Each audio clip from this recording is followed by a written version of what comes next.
Lineamientos curriculares para la primera infancia. Los lineamientos surgen a partir del aporte de la Secretaría Distrital, la Secretaría de Integración Social y la Secretaría de Educación del Distrito, quienes realizaron una reflexión pausada sobre el desarrollo, sobre la etapa del desarrollo, las necesidades y la manera más oportuna de atender a la primera infancia, teniendo como principio que la educación es un derecho impostergable. Existen una serie de antecedentes que permiten reflexionar en torno a la educación inicial, como lo son las políticas internacionales y nacionales para la primera infancia y la historia de la educación en nuestro país, que se ha visto marcada por el asistencialismo, brindándole al niño el cubrimiento de sus necesidades básicas, pero no el aporte en su desarrollo cognitivo. El ejemplo más claro es que el concepto de educación inicial solo fue considerado hasta el año 2000 en nuestro país. Es por ello que el documento nos brinda las pautas necesarias para atender a la primera infancia, teniendo en cuenta la cultura, el momento histórico, los grupos sociales y las características individuales de los niños, a fin de que la educación sea un aporte significativo para el desarrollo y la promoción de nuestro país. ¿Por qué se habla de lineamiento curricular? El lineamiento curricular es una especificación del por qué y para qué van los niños y niñas a los colegios y jardines infantiles. A principios del siglo XX empezaron a haber jardines infantiles. Estos recibían a los niños y niñas desde los 6 años y fue con el pasar del tiempo que empezaron a ingresar desde más temprana edad. Y hoy en día asisten desde los primeros meses de vida. Los primeros 5 años de vida son importantes en el desarrollo de los niños y de las niñas. Es decir, que los desarrollos que tengan en estos años van a apoyar sus siguientes procesos de vida. En este sentido, el jardín infantil o el colegio es un lugar en el que asisten los niños y las niñas para seguir agrandando sus interacciones con los compañeritos y con los adultos, ayudándoles con sus relaciones entre ellos y fortaleciendo su socialización. El decreto 059 del 2009 dice: es un derecho inevitable de la primera infancia dirigido a garantizar el desarrollo del ser humano a través del cuidado y de la fortaleza del desarrollo de los niños y de las niñas desde su nacimiento.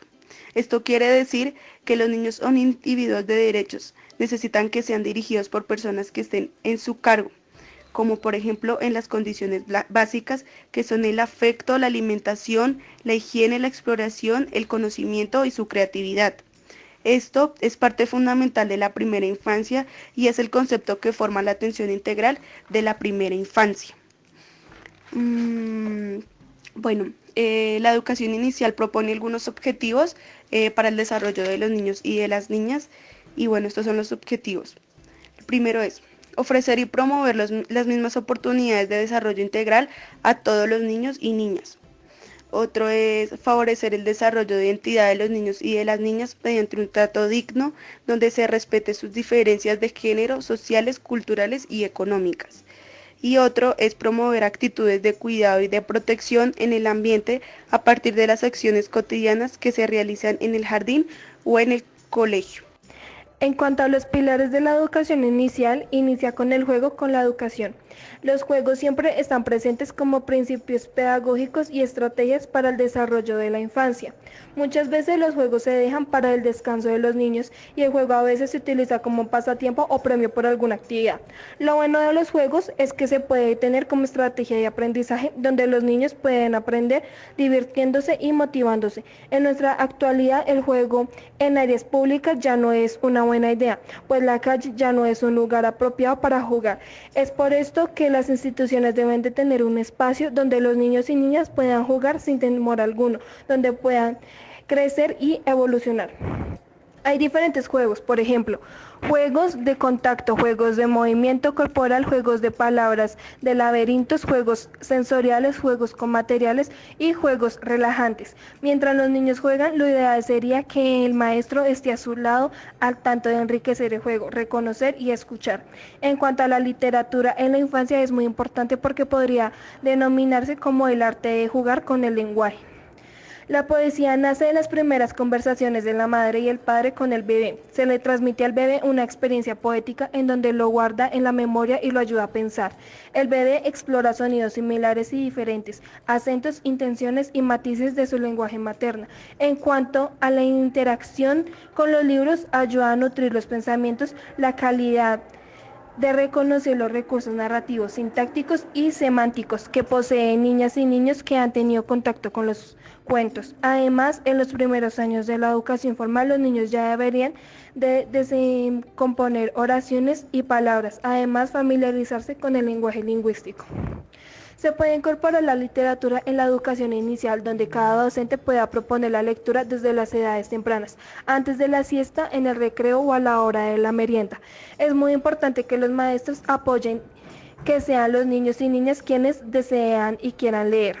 Lo que se recomienda que los niños lean es la poesía, desde su tradición oral como canciones de cuna, juegos corporales, rimas, rondas, adivinanzas, etc. Libros con imágenes narrativos y libros informativos.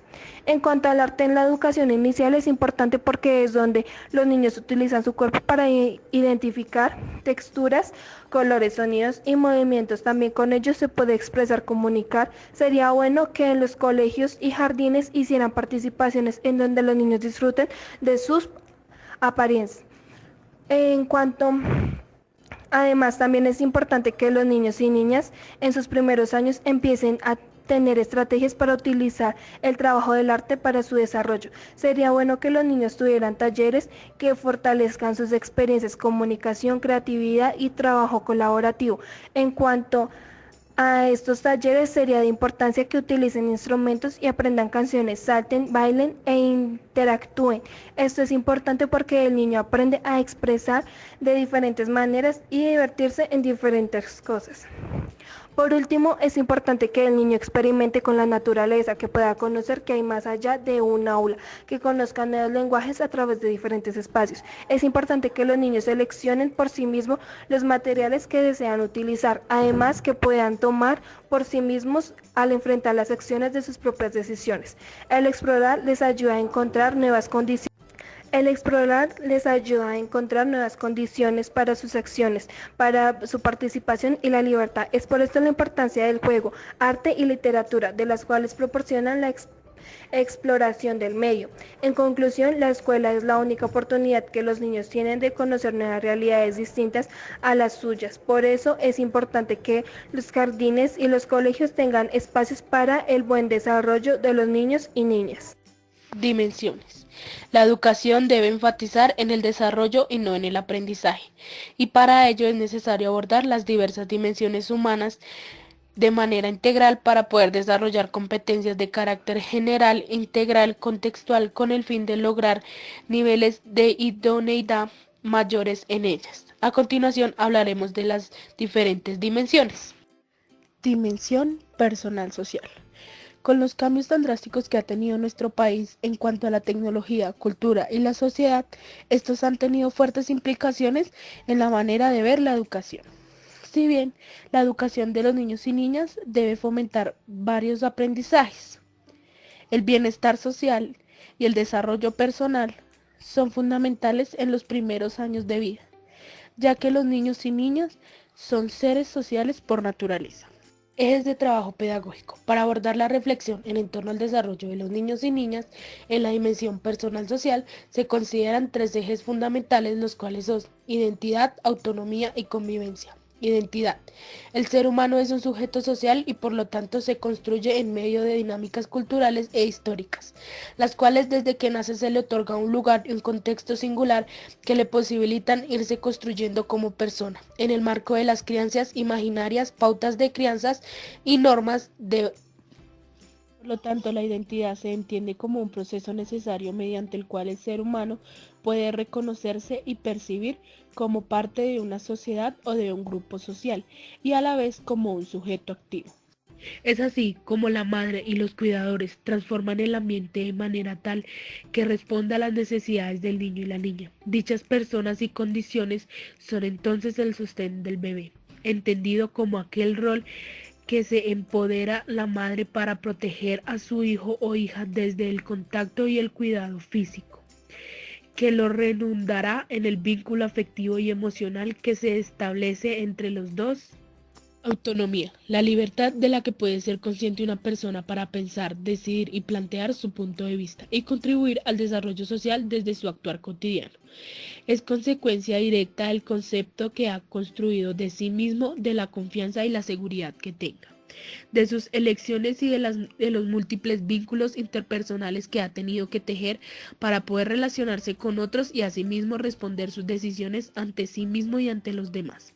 Esto significa que la autonomía es una cualidad de sujeto social, la cual le da la capacidad de construir su vida de manera independiente. Convivencia. Desde que el bebé nace e incluso antes se encuentra rodeado e inmerso de un grupo social determinado, el cual tiene características culturales e históricas singulares.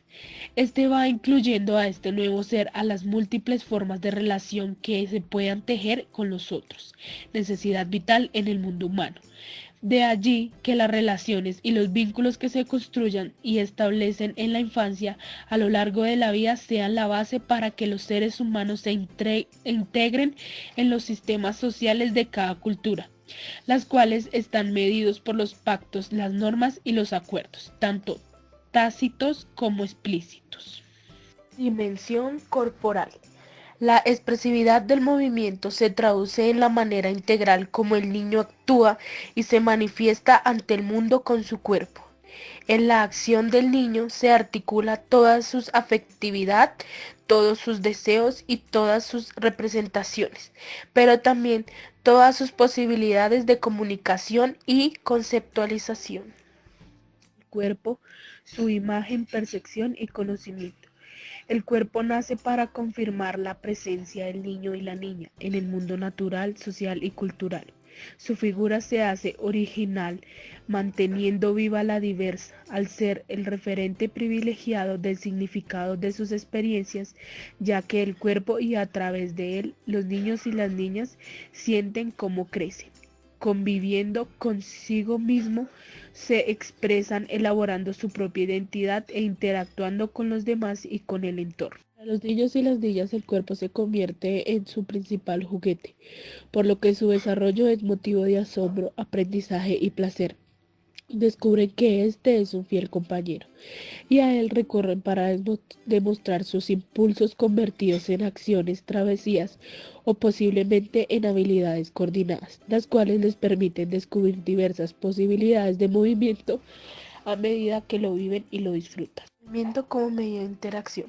El movimiento es intrínseco a la vida y como tal se constituye en una de las primeras formas de la comunicación de los niños y las niñas con el mundo, siendo no solo el medio, sino el lenguaje de la dimensión corporal y como tal la experiencia social por excelencia, al menos en los primeros años de su vida. De esta manera, los niños y las niñas a través del movimiento se acercan a comprender el mundo y a establecer la dialéctica con él. Un ejemplo claro de esto es el reflejo de sucesión que se convierte en el conector entre el mundo externo e interno del niño y la niña, al permitirles establecer un tipo de relación con la sociedad. En este momento representaba en la interacción con su madre o adulto significativo. La expresión y creatividad del cuerpo en movimiento. Este eje de trabajo recoge los aspectos expresivos del movimiento y de la mediación pedagógica. Involucra diversos procesos que los alimentan, tales como la exploración que hacen los niños y niñas de su cuerpo y del espacio. Proceso en el que se da a través de la vivencia sensorial y la perceptiva que los niños y las niñas experimentan continuamente. De esta manera se parte de la interiorización que los niños y las niñas han podido tener en su cuerpo, a partir de la experiencia enriquecedora para realizar un trabajo en torno a la experiencia espontánea. La dimensión comunicativa es el medio de interacción con los demás, consigo mismo y con el medio. Contiene distintas formas de interacción que posibilitan a los niños establecer diálogos que permiten expresar sentimientos, emociones, necesidades y pensamientos. La podemos ver en comunicaciones no verbal, comunicación oral y comunicación escrita. La no verbal la podemos ver como la comunicación gestual, que los niños aún, eso es como hasta el primer año de vida más o menos, que los niños aún no saben palabras, no saben escribir, no saben nada de eso, entonces ellos se comunican gestualmente.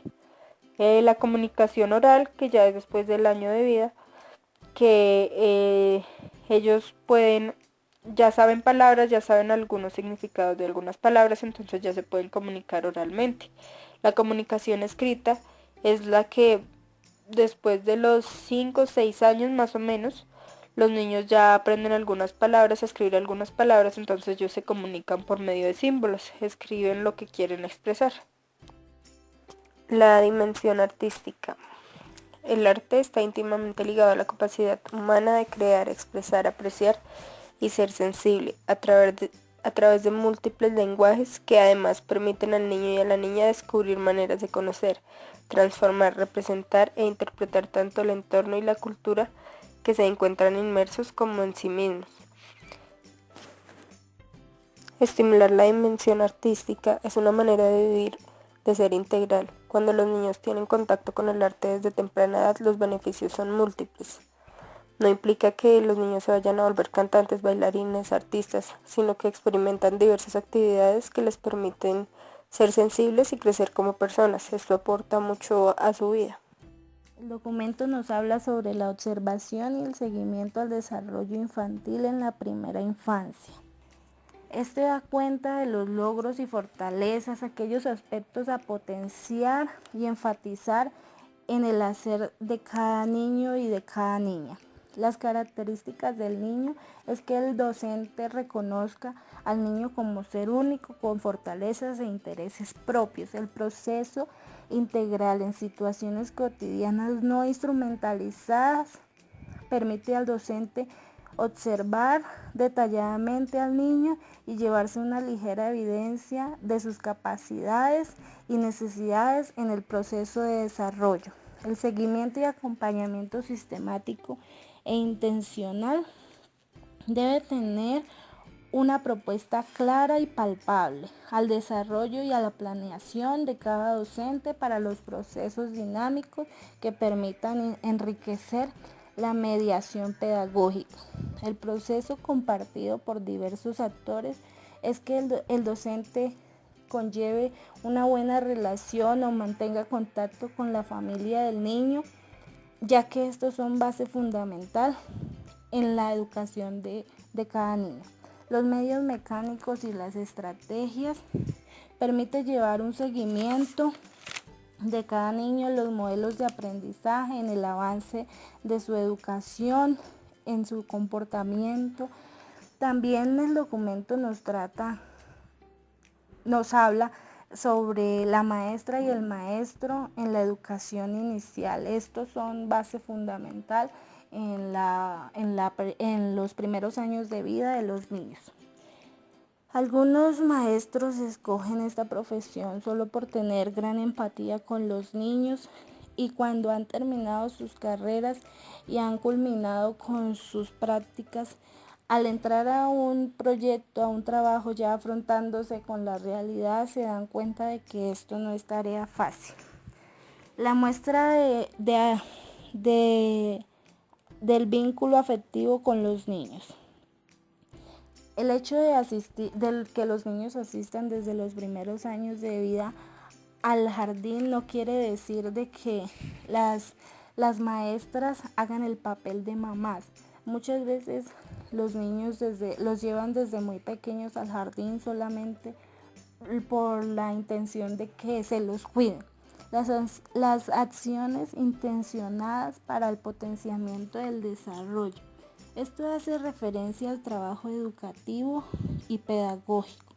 Cuando se hace referencia a la función asistencialista, esto implementa que la maestra también debe proponer interacciones pedagógicas. La maestra de educación inicial, al igual que cualquier otro maestro del sistema educativo, realizamos el mismo ciclo de enseñanza. Es decir, planificamos, interactuamos con nuestros grupos, hacemos evaluación, realizamos planteamientos nuevos, reflexionamos sobre el proceso. Los maestros observadores y escuchas de los niños. Esta es una orientación general sobre la observación y conceptualización acerca de cómo sucede el desarrollo de cada uno de los niños. La maestra reflexiona sobre sus prácticas. La reflexión puede constituirse para las maestras en un importante medio. Claro que no es el único, pero este permite el autoconocimiento, el desarrollo profesional. Este está ligado con la observación y la documentación. Esto es volver a las anotaciones, volver y retomar cosas que ya se vieron, asimismo para generar nuevos procesos y fortalecerlos. La educación inicial requiere trabajo en equipo. Tradicionalmente, la educación inicial se ha concebido como sujeto de mujer. Solamente en la educación inicial, o en la mayoría de casos, vemos que son solo maestras, son solo mujeres. Entonces esto conlleva un vínculo afectivo de maestra y alumnos. Entonces los niños ya generan como ese vínculo familiar con la maestra. El diálogo con otros profesionales que trabajan también con niños con primera infancia. Ya ahora es muy común ver en algunos colegios o en algunos jardines el acompañamiento a los docentes por psicólogos, aquellos que van afines con la educación, por médicos que también tienen una relación directa con aquellos niños. Esto para el maestro promueve el aprendizaje y el desarrollo, ya que encuentra diferentes avances y los logros, y para ellos es una satisfacción del trabajo. El documento también nos trata sobre el vínculo entre la familia y el jardín. La política pública de familia defiende a las familias como organizaciones sociales construidas históricamente y consolidadas por personas que se reconocen entre sí. El primer contacto entre la familia y el jardín se ve mediado por expectativas y sentimientos de desconcierto e intranquilidad que se marcan por lo mismo del periodo de adaptación entre el jardín y las familias. Precisiones que posibilitan fortalecer el vínculo. El jardín no sustituye a la familia. Debemos reconocer qué es la familia y qué es el jardín o el colegio. Es muy diferente la relación de allá y la relación de acá. Estrategias. Las estrategias son trabajar en conjunto por la educación de esos niños, porque ya que las familias son las que pasan muchas veces el menor tiempo, entonces los niños comparten las anécdotas que viven en casa y las anécdotas que viven en jardín, pero asimismo se relacionan. No es que aquí viven una cosa y allá tienen que vivir otra. Entonces esto hace como énfasis a un trabajo en equipo, a que la familia siempre debe estar en todo el proceso de aprendizaje de los niños, ya que esto es fundamental también de que conlleve la mamá o el papá de cada niño una muy buena relación con la docente o con el docente, para así estar informado o ir a la par con los procesos de aprendizaje de cada niño. Gracias.